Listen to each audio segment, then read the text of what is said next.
So we are live, not live on Facebook. We've already done that. We're live on YouTube. Well, we're not. We're recording on YouTube. My apologies, but I forgot to start recording on this particular live stream. But so you've got a unique recording of the first part of the live stream, and then I'll kind of clip it in later, and you'll notice. But that just explains the reasons why it's going to look a little bit different tonight for those of you that can't access it on Facebook. But thanks for looking and watching again.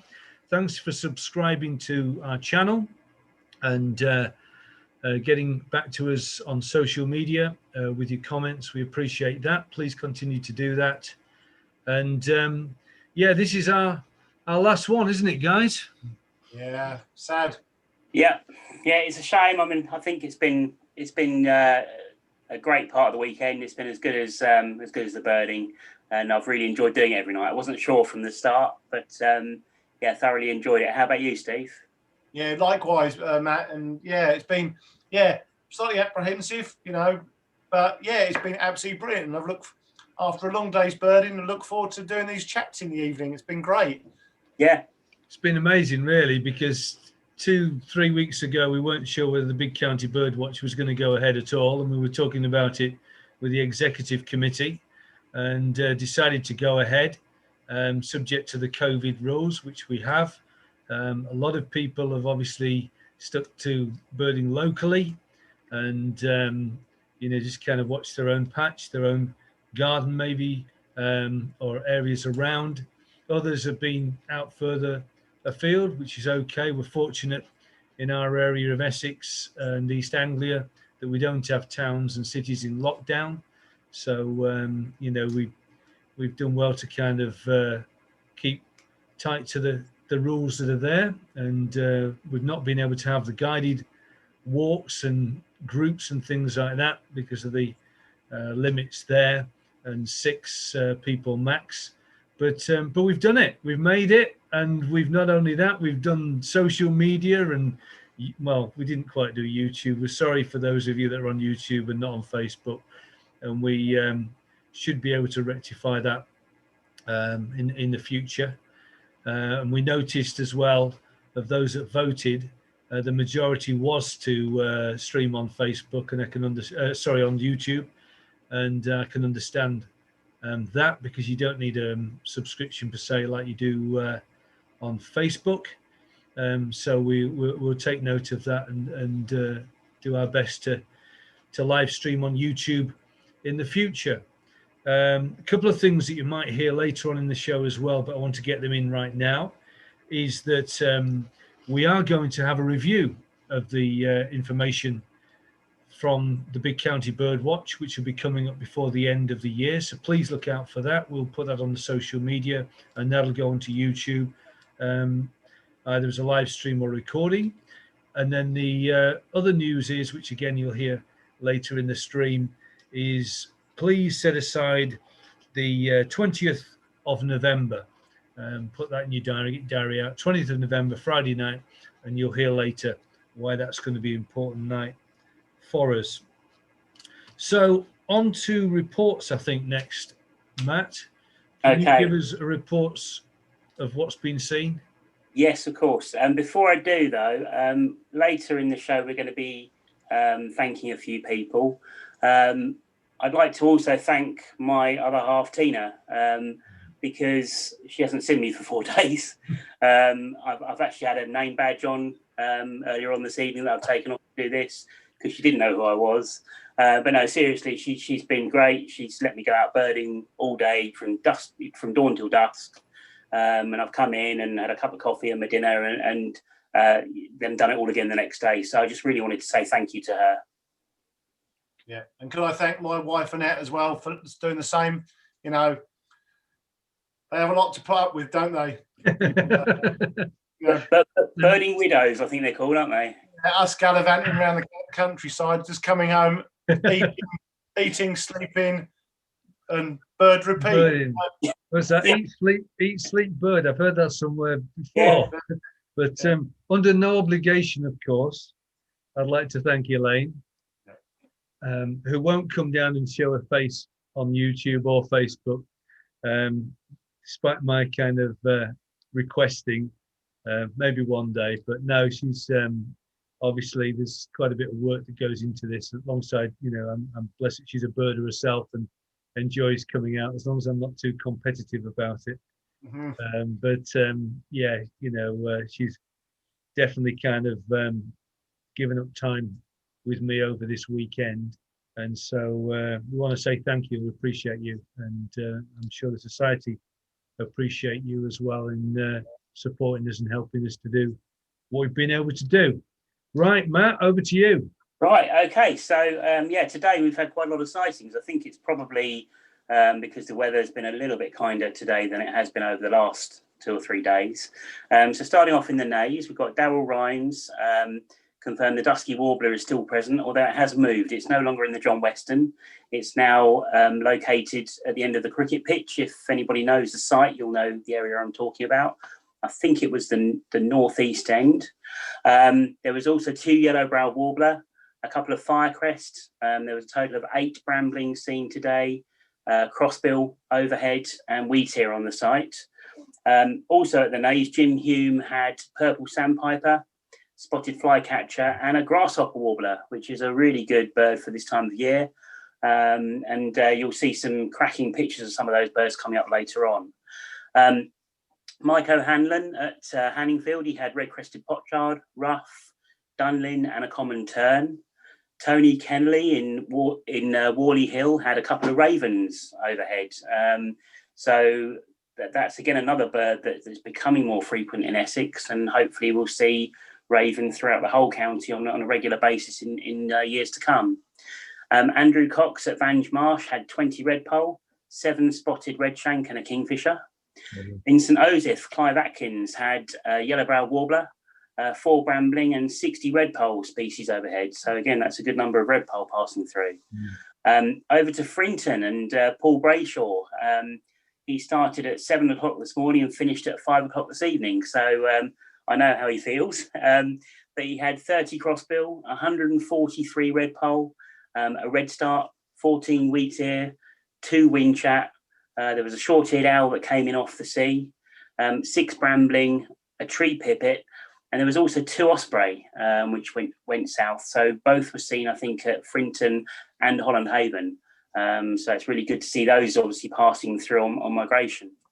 Mike Hardwick at Old Hall had 6 cattle egret and 3 great white egret. And Richard Allen at Coal Point, he had a firecrest and 2 short-eared owl as well. Mel Shepherd Wells in Galley Hill Wood, he had a couple of red kites, 19 red-legged partridge, and a sparrowhawk in his garden. And again, we're going to see a picture of that a little bit later on as well. Andrew Cox in Thorndon Country Park had nuthatch, 4 yellowhammer, 4 skin, and a sparrowhawk. Mick Rodwell in Holland Haven had a yellow-browed warbler. That's the one that's, I think, been present now for 2 or 3 days. We had it earlier in the weekend. Dave Smith in Wetmead Nature Reserve near Whittam had a Chetty's warbler, which is a really good bird for that site. And finally, Ben Rumsby in Ingraborn had ringneck parakeet, green sandpiper, and a bullfinch. And that brought his total up to 122 species. So that's really, really good. Well done, Ben. There was also a couple of anonymous sightings. We've got Wanstead Flats had short-eared owl, and in Upminster there was 3 woodlark going south. So presumably they were heard calling as they flew through. Wow, bumper day of sightings then, Matt.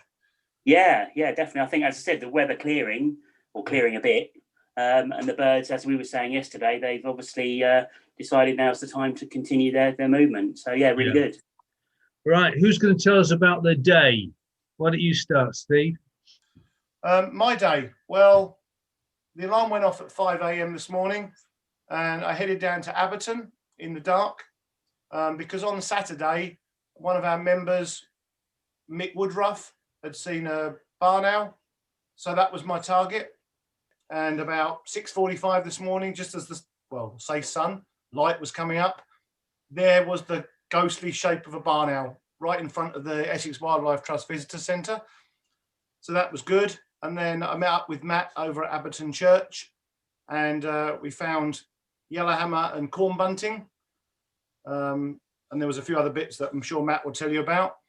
And then we went round to Wigborough Bay just to have a look. Water levels are really good there at the moment, and we found 8 little stint, which was nice. And then Matt just casually looked across the road and found 4 grey partridge, which is pretty scarce bird at Abberton. I'm not even sure I've seen grey partridge there before, so that was good. Excellent. And then I had other engagements, so I had to go off, and I just went round the back lanes, and my final new bird of the weekend was red-leg partridge, and I was so excited. I was like, yeah, yes, we got it. Yeah. So keep your total till later. We'll find out what your total is later. Yep. Well, it was Matt's big day, so we'll leave Matt to share that in a minute. I think he may have some pictures as well afterwards, but I've got a picture to share. Ben, who's watching, tipped me off, and after my studies and stuff that I was doing today, I managed to finish about 3 o'clock and have a couple of hours out at Coalhouse Fort. And I got there, it was high tide, so I didn't really go to the river. If there's no mud, the waders are going to kind of be on the high tide roost out of sight.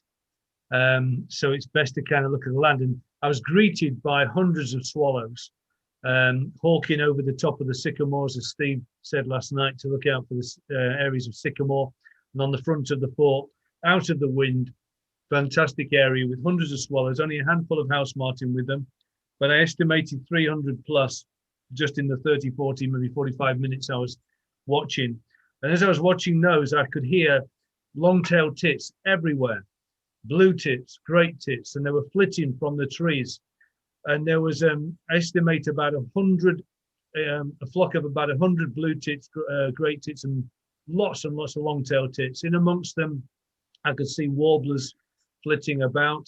I saw 10 different warblers, as I estimated it, across, something like a 200-yard area of different trees. And so I probably saw a fraction. All the birds that I saw were chiffchaff, but there were some brighter yellow birds that I think often, is it some of the juvenile birds, Steve, are quite yellow? Yeah, it can be. This time of year. There was certainly a couple of different yellowish birds, but I didn't have a lot of time to kind of, I'd like to have spent the whole time there, but Ben had tipped me off that there was a song thrush in a field near to the fort. And so I went to the field and had a good look, but sadly there was no song thrush. There was this mizzle thrush. Mm-hmm. You seen that? Good. Have you got that on screen, guys? Yeah. Yeah, good. So there was a mizzle thrush in the middle of the field. So thanks for that, Ben. I know there's definitely song thrush as well around that area, but there was just this one mizzle thrush, and that for me was bird number 100. Well done. Which was my target for the weekend. I knew it was going to be a little limited, only having 2.5 days or so really of birding, but I was really pleased with that. And then I walked a little bit further along the sea wall, and there's a new area that's going to become a big scrape at Coalhouse Fort. It's going to be a game changer for the site, because eventually we're hoping all of the birds, when the high tide roosts, will come onto there and off the salt flats and stuff where we can't often see them. And it'll also bring some birds in that are more kind of akin towards freshwater areas rather than the full salt water in the estuary. So I went over there. There was nothing on there, but as I scanned beyond it, I get a good vista of the whole kind of peninsula that we have down here. There, East Tilbury marshes, mucky marshes. There was a barn owl hunting in the distance.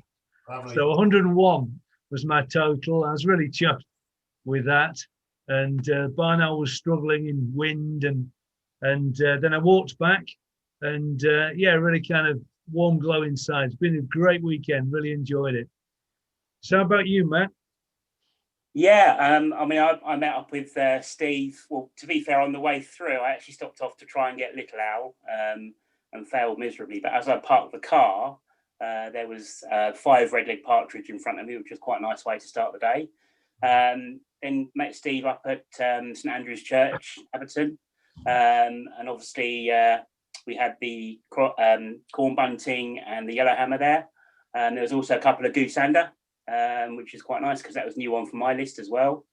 Round to Wigbay and got the bits that Steve mentioned earlier. I stayed for a little while, just really having a look. I didn't see anything additional. I was trying to find a peregrine, but couldn't see anything extra. But it was nice to see things like ruff, the pintail. There was a good flock of pintail in the middle of Wigbay Bay, and it's just lovely to watch them. They're such a graceful duck, and they're dabbling with their pointed tails up in the air, just really fantastic. From there, I went round to Lower Breton and stopped on the causeway there. It started to pour with rain again, which I thought typical, but there we go. We're used to that now, aren't we, over the last few days? Yeah. So I waited the rain out, and then there was a couple of great white egret, and one of them came in fairly close up the north causeway.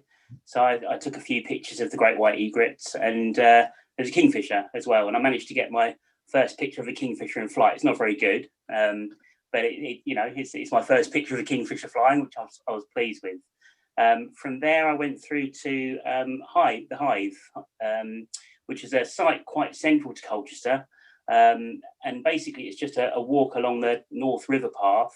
There's a lagoon, and there's an area of scrubland, and there's some nice open meadow area as well, which is usually grazed by cattle. The lagoon is completely dry, obviously after the summer we've had, and it's actually overgrown now. So there's literally just vegetation covering the whole area. But that was quite interesting because obviously with vegetation, you're going to get insects. So there were lots and lots of house martins and swallows, and they were feeding really low over the vegetation in front of the viewing screen there.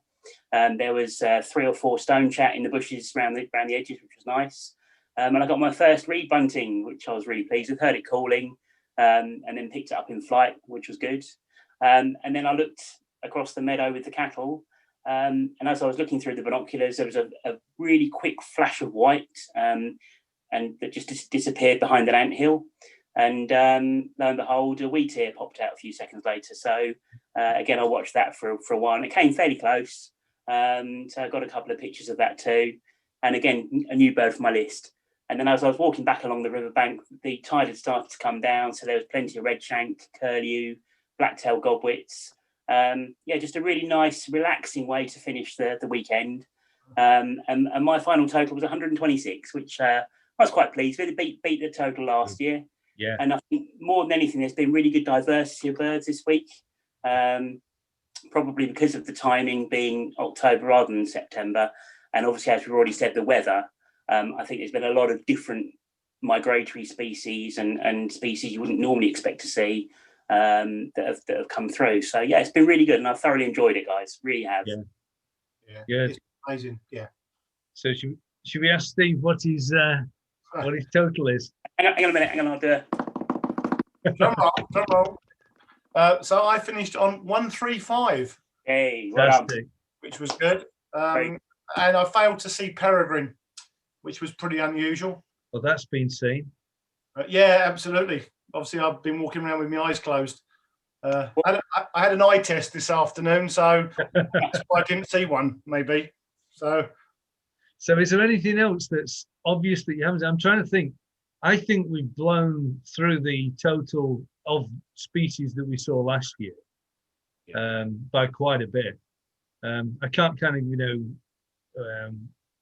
don't know whether we saw Pomeranian skewers, anybody recorded those last year.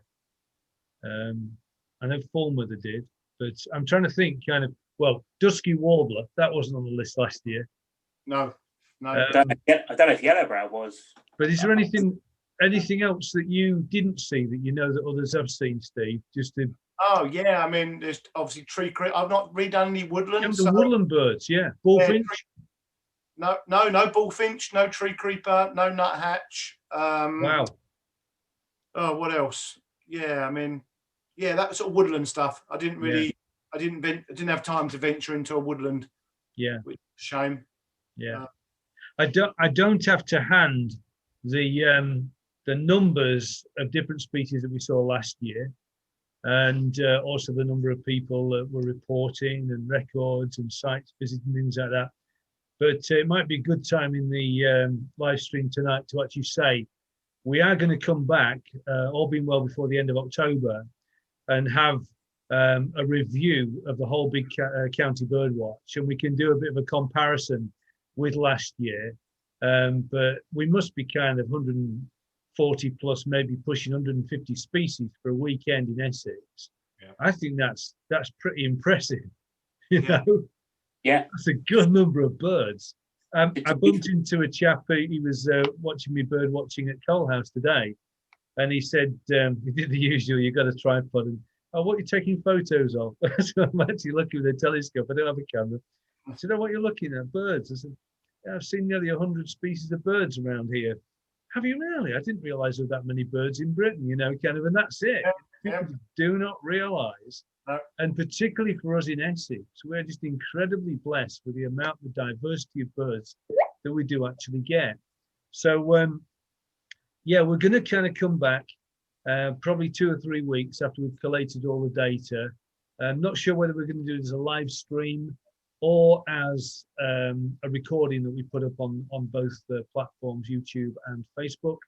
But we'll obviously get that out in the social media so that you know what's going on there, and we'll be able to get all that information collated from the recordings that are done this time, and also the results of last year. So we've got a little bit of history to go on now. But again, big plug, please do get your recordings in. I'm kind of saying this and thinking, well, I might be talking to kind of an audience that's not the audience I'm after. But if you do submit things by paper, or you know other people that do, because if you're on here tonight watching this, either on YouTube or on Facebook, you're probably IT proficient. But we know that there are many that aren't, and we want to kind of help. So it is possible to actually submit data in written form. There are actually sheets that can be accessed for that, so everybody can contribute. And again, your garden, maybe you've been watching your garden every day religiously this week. That's brilliant. That is important. You know, you never know. Maybe you've had a siskin come into your garden, or something turn up weather related and kind of hunker down. And the only way we're going to know that is by people recording. And so, yeah, please do get your records in. Yeah. Where do we go now? Well, with regard to records, just following on from that, I bumped into Mo today, who asked me whether, when submitting a record, should it be just a total record of what you've seen for the weekend, or should it be split into what you've seen at each individual location that you birded from? So ideally, what we'd like is a record of the species that you saw at each location, because then that way we can get a really good picture as to what's out there and where things have been seen. So you don't have to count. It can just be a simple one in the quantity column, just to know that species was present. But yeah, if you can put one in for your garden, and then one in for any other locations that you've been to over the weekend, that'd be great. And while we're on the subject of locations, again, just a massive thank you to all the people that work and volunteer at all the different reserves and sites around the county. The management they do is absolutely fantastic. And without them working so hard, we wouldn't have these places to go bird watching. As Steve said, Essex is full of diverse habitat. We've got the most coastline of any county in the country. But these nature reserves don't just look after themselves. If you saw the state of some of them through the lockdown period when they couldn't be managed as thoroughly as normal, and the work that the guys have put into, and girls have put in to get the reserves back to how they should be, is to be absolutely commended. So really big thank you to all of them, please. Absolutely, great job. Good. Sorry, Steve, I was going to say, have we got any feedback from Facebook? We have. We've got quite a lot of people watching us. We've got Ron Coulson from sort of North Essex, Emma Robinson. Good evening, Emma. Hi, Emma. And Liz Huxley from Frinton. Hi, Liz. Thanks again, Liz. And there's Elaine Swinney. I don't know. She said, "Come down and show your face." Doing a great job and really appreciates it. Enjoys the updates, so that's good.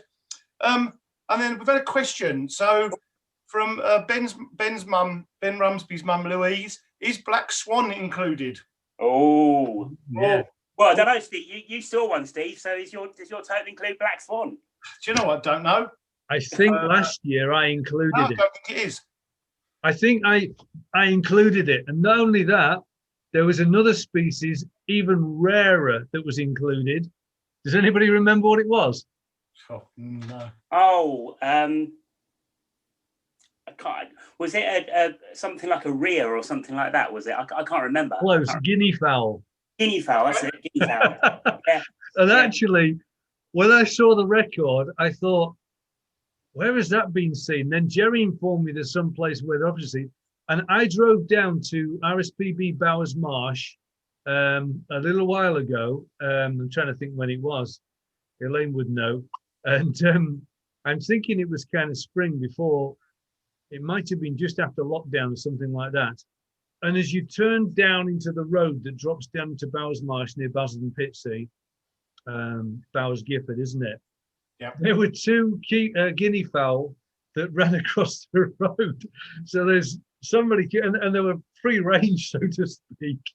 So we did say, you know, with on the Essex Bird Report, you're probably not going to find guinea fowl in there. Black swan would be treated, because it's not a native bird, isn't it, Steve? That's right. It's given a particular category for birds that effectively have escaped or had, you know, dubious starts in life.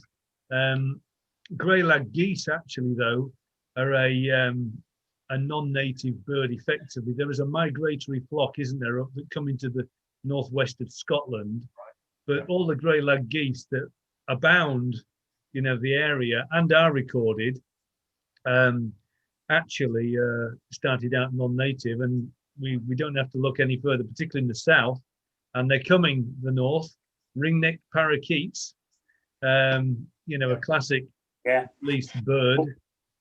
I think, isn't it the case that if a population becomes self-sustaining, then it can be recognised on the official British list. But to be fair, if you're out bird watching, it's up to you what you want to put on your list. Yeah. You know, if you're doing your own list and your own records, there's no rules for that. So if you want to count things, then you can. Obviously, when you submit them, that's when the powers that be will decide whether those records are recognised or not. But yeah, count what you want to. It's all part of the fun of it. So if you see if you see a guinea fowl run across the road, and I think there is a rhea, I think it's somewhere around the Hanford Water area. There was a rhea seen the other day. So again, you know, it's a fun bird to see. Yeah. Oh, and just on the subject of guinea fowl, there are again Louise Rumsby's messaged and said there are guinea fowl in Gallywood. Gallywood. Yeah. Oh, okay. And, wow, they're going to be on the list soon. But yeah, so as far as the Big County Birdwatch goes, we said, you know, we would separate the records from the Essex Bird Report, which is more the official, and we will feed in the ones that are relevant for that. And so we have members that are recording all the time, who they will record on the site as they usually do. But this weekend, we open up the website so anybody can record, because we want to get a picture and we want to get people from the public in general, and maybe not more expert bird watchers who are beginners and will make mistakes. I've made lots of mistakes. You know, so they can, you know, have a go, tell us what's there, and we can iron out the wrinkles. And for this particular event, black swans, a species that you've seen. We'd probably draw the line if you went to Colchester Zoo and started looking around the aviaries there, kind of, you know. So now you tell me. What's your new total now, then, Steve? 75. 6. Yeah. What were you saying about Facebook, Steve? You said Facebook, we've got a lot of people watching. Yeah, we've got a lot of people watching tonight. Terry Melby says, good show again tonight. Hi, Terry. Thanks, Terry. He's obviously been on the wine. Then Ron Colson again's commented and said, well said, Matt, regarding the reserve staff that have kept things open. And here's Ron. Yeah, done a really good job. So, yeah, it's just, yeah. Excellent. Really good. Maybe to give some updates as well, on that we know about, just for people that might be kind of elsewhere in the county and wanting a day out, coming down to Rainham? Is it open or is it not? I think Rainham's open kind of weekends and maybe, is it Thursday, Friday as well? But check that. Certainly open weekends. Yeah. Thameside Nature Park, where I am, has now opened just as of a fortnight ago, for weekends, Saturday and Sunday opening 9 till 4:30, and they're serving refreshments, so you don't have to bring your flask. So and again, help them out with a cup of coffee. The other reserves, the RSPB reserves in the south don't have visitor centres. Wallasey, Bowers Marsh and Vange Marsh, and the West Canby Marsh reserves, and those areas are all open. So that's the situation where I am. What's the situation with the Essex Wildlife Trust ones where you are, guys?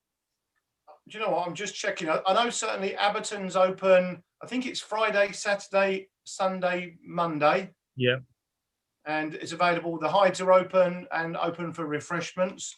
And Fingering Hoe, I think, is open Friday to Monday again, but and toilets are open, but the visitor centre is only open Saturday and Sunday. Right. I believe. And then there's Cudmore Grove up there. I know we had a picture from there last night. That's wheat here. Yeah, I think Cudmore Grove is just a car park, which is yeah. Which is open. So that's open. Yeah, there's no facilities there. You were up in Rabness and that area. That's all open up there. Yeah, again, there's the car park's open at Rabness. Obviously, the whole of the Stour is accessible to anybody at any time. To be fair, Holland Haven, there's a hide at Holland Haven that's been open right the way through. It's actually a really good hide. If you haven't been there, go and have a look. It's a cracking place. Yeah. And again, the same with the Naze. The Naze is open for refreshments, and the reserve itself is obviously open at all times. I think wasn't a redneck fella open at Holland Haven a year or two back, in front of that little hide?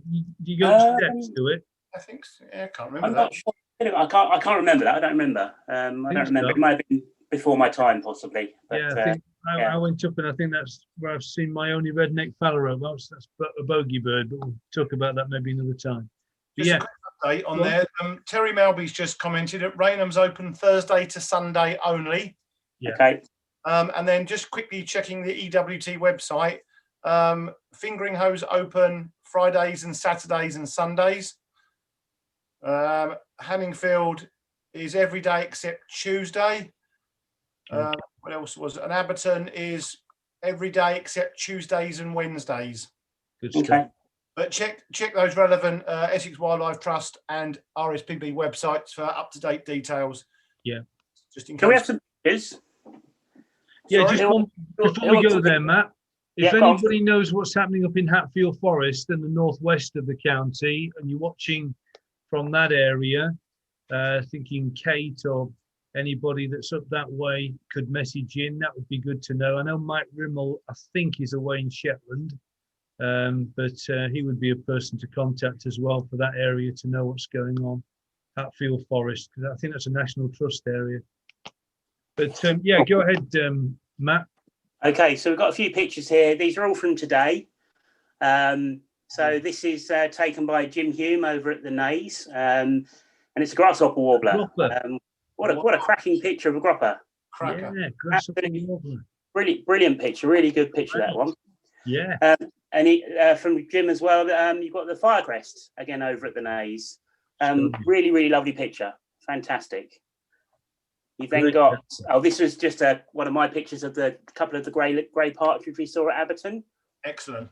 And that's all four of them. Again, not particularly good. The light wasn't very good and they were quite a distance away, but it was nice to see them. So, Matt, let me come in. Whereabouts exactly at Abberton? Did you see those? If people want to go the next few days and have a look in the area, where would it be? When you pull up at Wigborough Bay, there's a little pull-in by the Kissing Gate, and directly opposite there's a field that you can just literally walk over the road and have a look over the gate. And they were in the right-hand side of that field. Right. You sometimes get cattle egret in that field as well. So it's always worth going and having a look over the gate before you go around to the screen, definitely. I'll put this one on. This is from the Hive, and it's really following up what we were talking about yesterday. I haven't submitted this yet, but I found a black-tailed godwit that's got colour rings on the legs. So I think it was pink on the left leg and yellow over.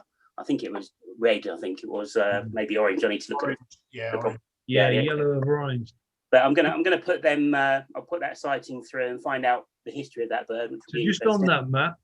Yeah. Show us that again. So if a person was looking at that, what they'd need to do is obviously left and right leg. But isn't there something about the rings and colours that are above the knee and anything that's below the knee as well, that they record that? Yeah, I mean, I think you just put that on as left pink and then right yellow orange. So I think that's you submit it. I do think I've seen ones, particularly the black-tailed godwit, that have colours below the knee on the ankle as well. And you'd have to make a note of that, and also flag. Sometimes they have. Yeah, with a flag. Sometimes a kind of square flag. Yeah. Okay, right. So that's that. Then what else have we got? This is from Ben Rumsby. So young Ben got a lovely picture of a short-eared owl on a post. Do we know where that was? I'm not sure actually. I don't know. It could be Bowers. Yeah, may I well recognise that post. But I just love short-eared owls when they. I think he had a short-eared owl there. Absolutely gorgeous. This again is another one from Jim Hume from the Nays today, spotted flycatcher. So that could be the bird that Steve and I saw yesterday, possibly. Keep that up there, Matt. Steve, sorry? Steve, are we looking at a juvenile bird there? Yeah, it's a young bird. Yeah. Tell us why we'd know that. It's got these big pale fringes. Yeah. On the wings. You look at the edges of the feathers there. That lighter colour, isn't it? Yeah, that's right. Yeah. It's a lovely photograph, Jim. This was Mel Shepherd Wells, and he had this sparrowhawk in his garden this morning. So that's a lovely male sparrowhawk with the orangey breast, real slate grey, and again piercing yellow eyes. I really wouldn't want to be seeing that if I was a sparrow or a small bird. I'd say that's a juvenile. Again, probably first, possibly so. You've got a year or two old. Yeah, you've got the pale fringes on the wing coverts again there, so that's always a good sign. And the eyes go very more of a darker red, don't they? With an older, mature bird, it's absolute cracker. Very bright yellow there, so quite a young bird. Yeah. This was a great white egret at Abberton today. So spent a few minutes just fishing in the corner of the Lower Breton Causeway. We've got another one from Ben here, nuthatch. So it's not that common a bird in Essex. I've only seen nuthatch really, I think, in Shut Heathwood, and I think Friday Woods I've had nuthatch as well. But you don't often see them in Essex. So great bird to see. Yeah, there's some key sites down our way, Matt, where we see them. Langdon Hills is where I saw mine this weekend. That's a good place, particularly the Wesley Heights area they tend to favour. And then the other place, it's an absolute banker to see them, is Thorndon Country Park North. They actually have feeders. That might be where that was taken, but I'm not sure. It could have been another location in Ingleborn, but same woodland. Okay. Thorndon Country Park North, outside the visitor centre on the Brentwood side, there's feeders, and you'll also likely to pick up siskin, redpolls, coaltit there, and tree creepers in the trees that are around the car park. Lovely. Another picture from young Ben. Obviously, everyone knows what this one is, barn owl. But again, just so beautiful. They're a really ghostly bird. I think my best experience ever with a barn owl was at Hythe Lagoons, funnily enough. I was scanning the river, stood on the sea wall, and one flew in front of me, no more than about 6 or 7 feet away. Just hadn't noticed me because I was still. Just a fantastic experience. And then we've got purple sandpipers at the Nays from Jim again. So he's taken some fantastic pictures today. So they were today? Sorry? They were today? They were today, yeah. Yeah, purple sandpiper. And didn't you see purple sandpiper at Canby on Friday? Yeah, there was one flew in front of us. Yeah, it really very briefly dashed across. I didn't actually pick it up myself, but Steve saw it. Yeah. Yeah. This is my wheat here at the Hive, which I was quite pleased with. Not quite as good as Andy Field's picture, but nice to have a record. And then finally, we've got a brambling from the Nays today from Sean Nixon. So again, fantastic bird, brambling. Always lovely to see, and they've obviously got a very distinctive call as well. Yeah. So there you go. That's great. That's excellent pictures. Thanks for those that have shared those with us. And thank you. Yeah, so good to actually see a photograph like that. For people to be looking kind of then to, oh, that's that bird I saw on that photograph, and just kind of connect the dots like that. So good. So there's Good a few more comments coming in again.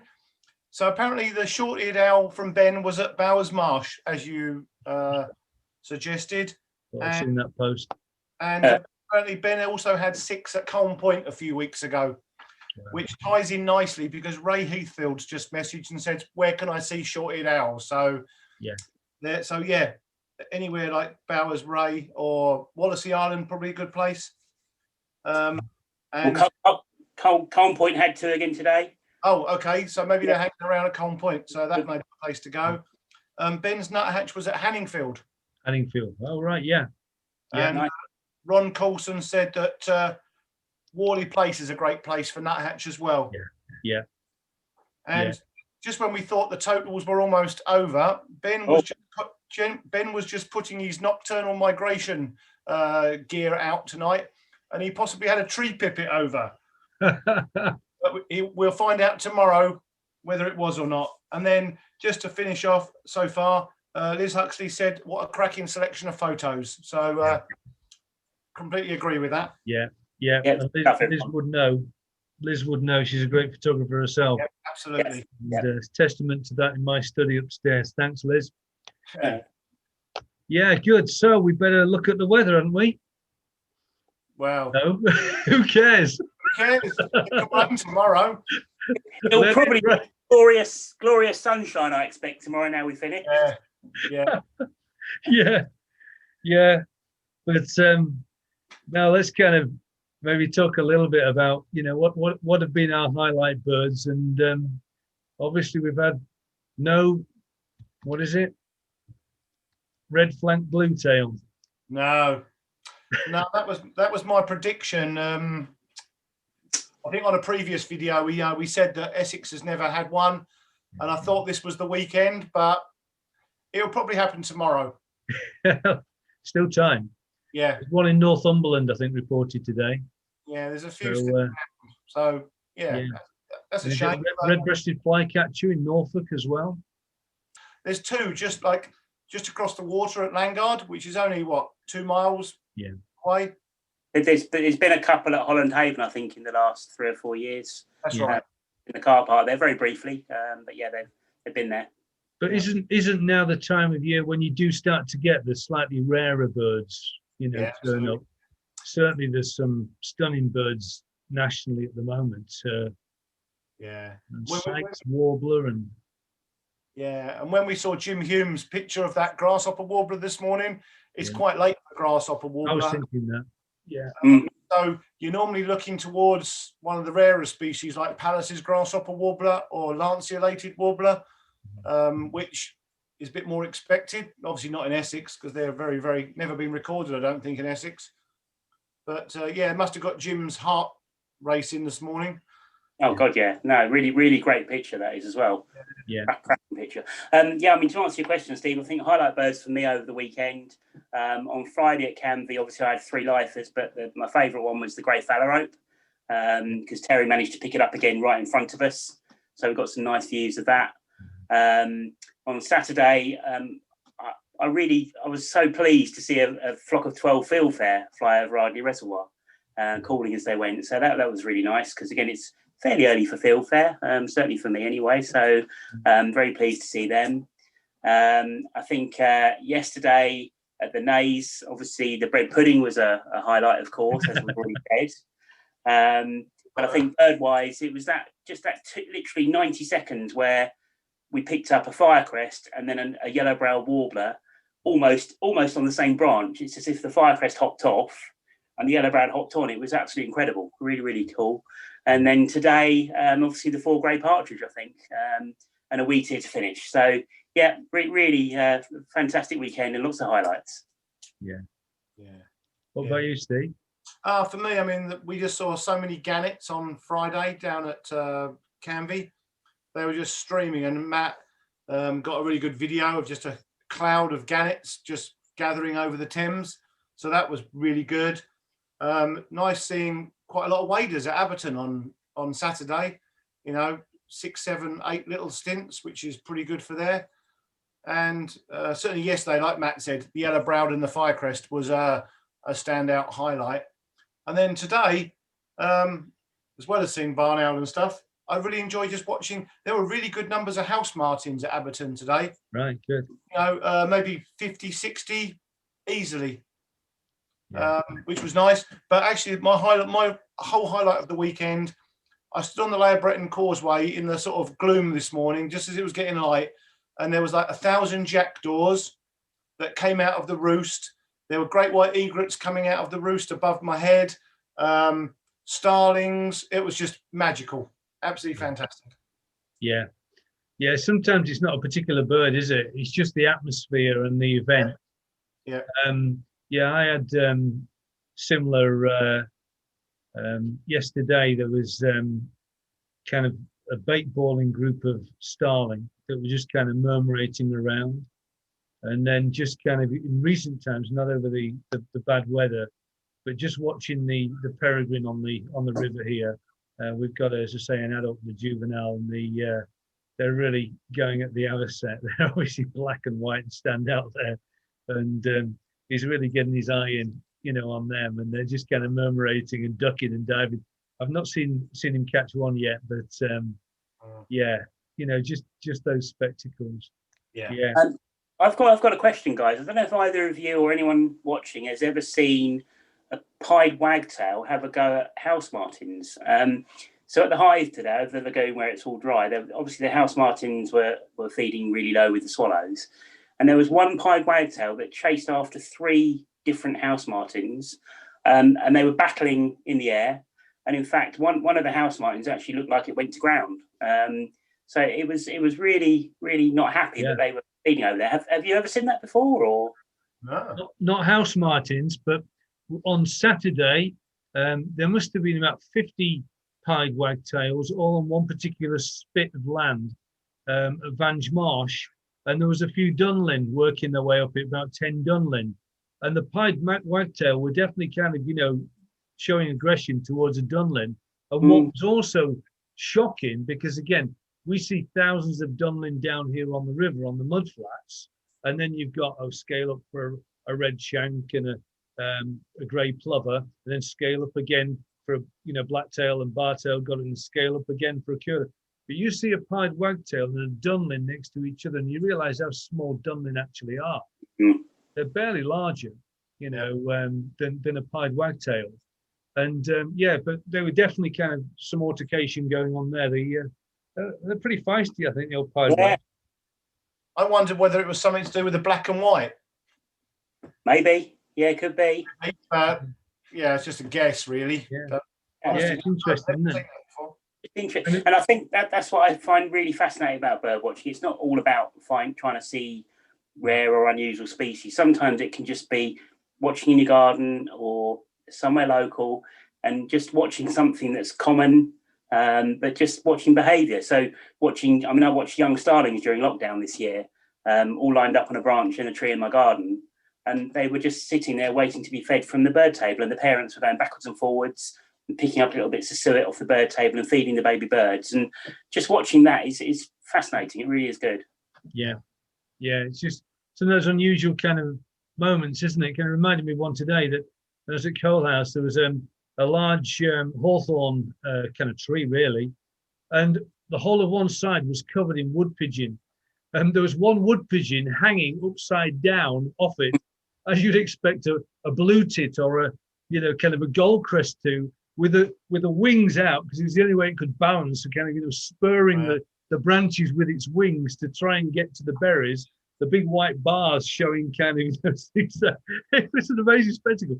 But as I say, there must have been kind of 50 wood pigeon just on this particular tree. And I was thinking, it was actually following that I came up with tonight's title, to this gathering together and going, because that's exactly what the swallows were doing. They were gathering up over the sycamores, and then kind of I was watching them move on over the river, and the long-tailed tit and the tits flocks were gathering together and feeding, and on their way with chip chap.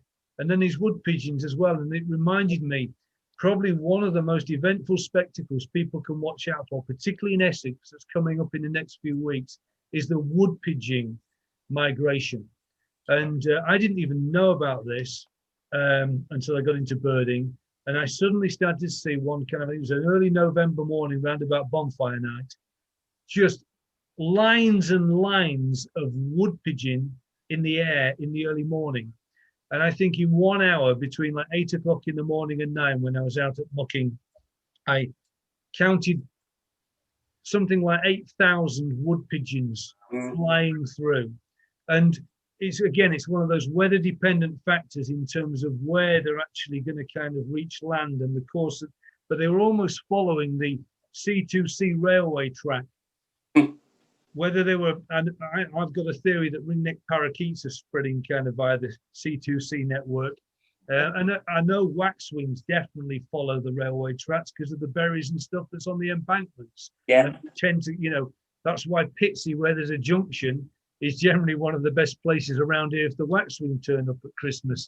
I think there's these gathering points, and then Basildon around the station there, as well as obviously around those areas, they decorate the landscaping with cotoneaster and stuff that the birds feed on. But look out for, particularly, you might not be a telescope birder, and you need a telescope down here at East Tilbury or things like that. Don't even need a pair of binoculars to see those wood pigeon in the early morning flying through. And you just start to count them and realize the incredible movement there is of wildlife at this time of year. What about you, Steve G? What's one of the sort of highlight spectacles in your birding year? Oh, that's a tricky question.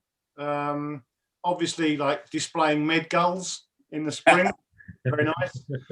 Their meowing call echoing around. Do you know what? I just love like when the warblers come back.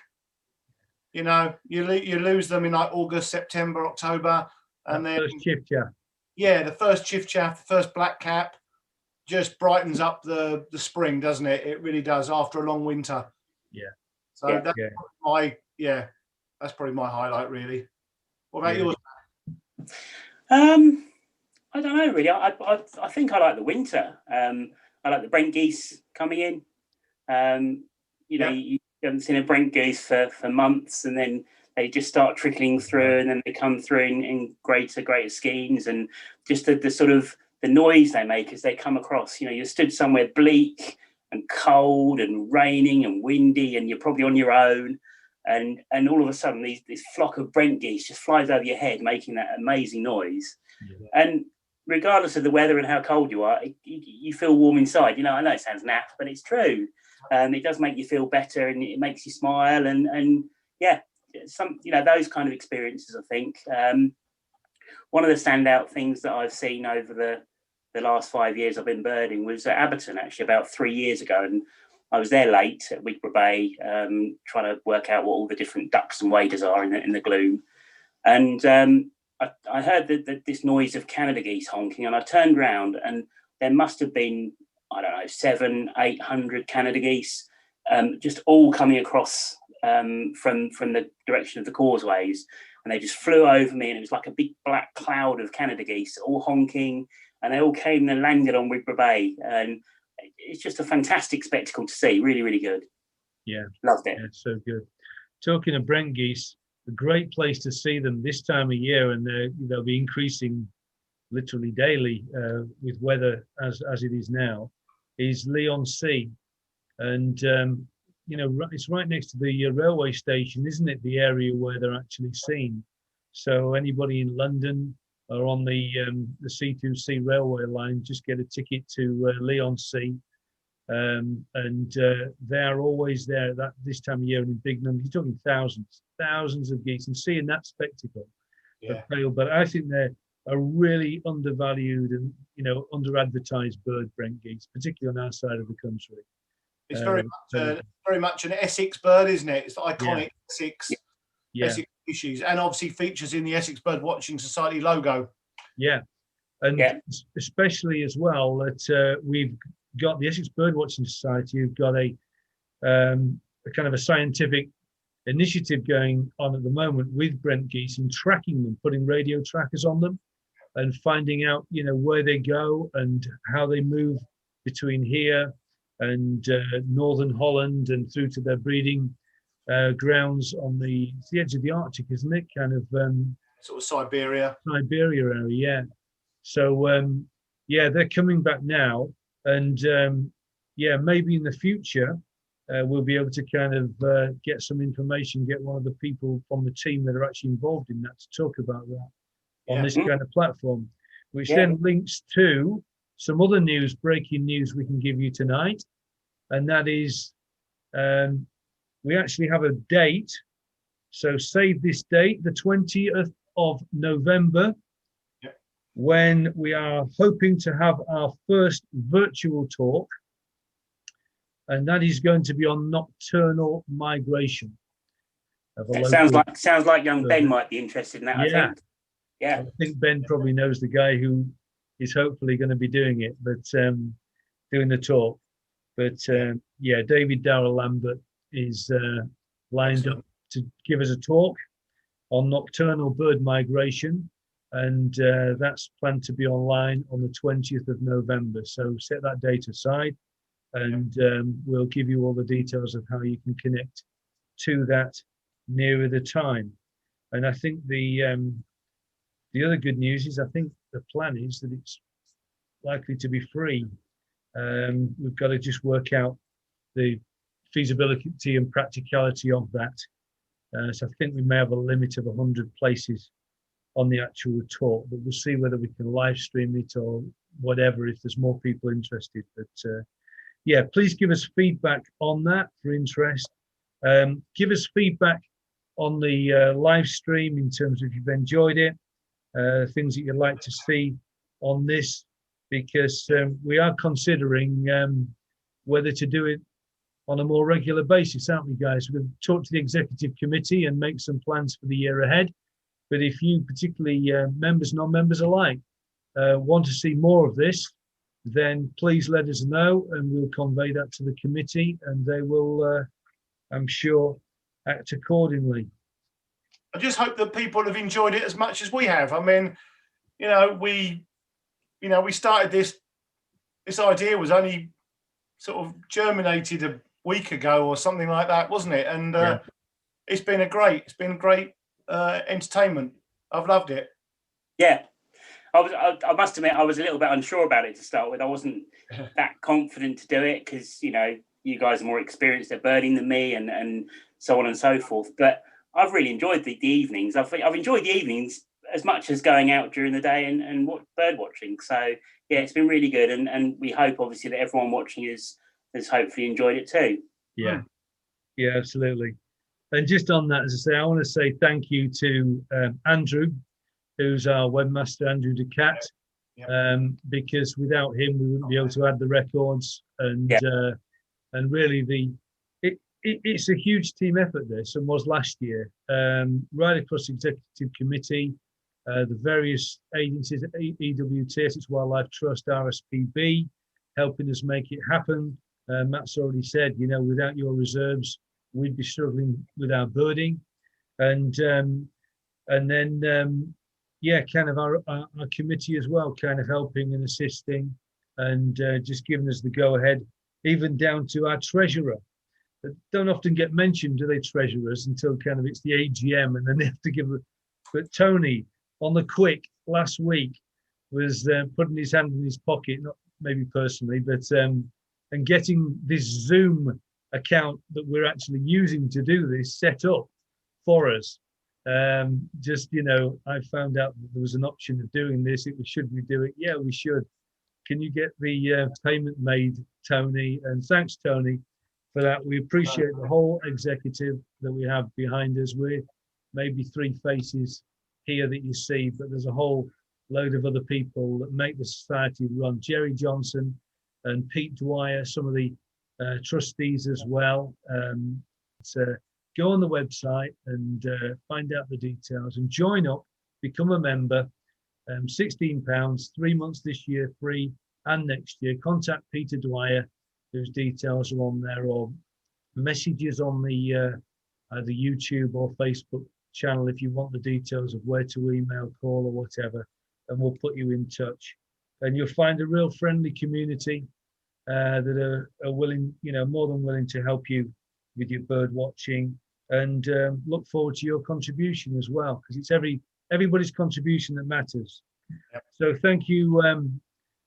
To you all. Yeah. Thanks, Matt. Thank everyone for watching. Everyone that's tuned in and watched it or streamed it on YouTube. Thank you very much for watching. And as Steve said, join Essex Birdwatching Society if you feel like it. It's a lovely, cracking society to join, and it will improve your birdwatching skills. And also get out birdwatching. Don't just make it this weekend. Keep doing it. Go to your park, your garden, your local site, and see what you can see, and then submit the sightings. It's really important, and it's just great fun. It really is. Yeah. Great. I want to say thanks to Matt and Steve for being willing. They didn't know what they were getting into when I invited them to do this with me. But thanks for your trust. And you've done really good, and made it work for me as well. So I couldn't do this on my own. Today, as I came back from my patch, Coalhouse Fort, I was walking around the moat, those of you that know it, back towards the car park. And this is what I saw. I'll share my picture. And just this, it was starting to rain, which has been kind of very familiar this weekend, just to remind me and to wet my waterproofs again, reminder of this particular big calendar bird watch. But I just had this this highlight of this ray of sunshine over this cloud here in the distance, and the fort there. And it just kind of, there's that saying, isn't there? Every cloud's got a silver lining. And I want to say that I'm believing for better for all of you and all of us from the situation we find ourselves in with that COVID. And we know, many of our members are elderly, and we want to wish them well, good health, and through the challenging days. But we're believing for better birding and better days ahead. And that just lifted my spirits as I walked around after quite a wet and windy weekend that we've had to endure. So I just thought I'll snap that and share that with you, maybe to end tonight. So thank you, everybody. Yep. Well, before we go, just wanted to say thank you to you, Steve. You've been behind the organisation of the Zoom meetings, and you've obviously presented and intro the meetings each night. I think you've done a great job. I've been quite, so interested listening to you. I've forgotten to speak sometimes. So thank you very much. You've done a really good job, mate. Well done. Well done, Steve. Fantastic. Thanks, guys. Brilliant. Been great. Well, bye all, and see you again. We'll let you know when the review's out. Yeah, see you soon. All the best. Great birding. Take it easy. Be good. Bye-bye.